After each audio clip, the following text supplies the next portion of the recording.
So why is this important for me to even talk about from a cognitive therapy perspective?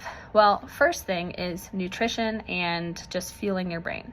As much as I am not a licensed nutritionist, I do not tell people what they should and should not be eating. We do have to talk about eating from an energy perspective. Food is fuel for your brain and your body. You need that for recovery. You also just need that for living. And so if you can no longer taste or smell and food is just not interesting, you got no appetite, that can affect your recovery. So we talk about, what do you need to do in order to support eating in spite of not really loving to eat right now. It can also affect participation in social activities.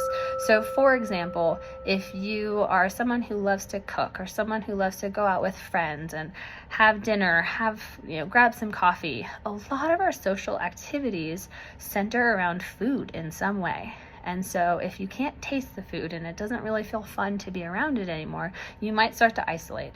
And isolation is something that we do not want. We want you to be there and present and enjoying. So you might need to modify just a little bit. You might need to still meet up with a friend, but maybe go for a walk or hike and have nothing to do with food, or do something that is not as focused on food, maybe enjoying seeing a movie together. And if that person wants to grab some popcorn, it's not as big a deal if you're not also eating the popcorn. Okay, so even though I know nothing about healing cranial nerves or anything like that, or nerve damage or anything like that, it does still come up in my practice. We do need to be aware of these types of cranial nerve type issues, and that is why we end up talking about them.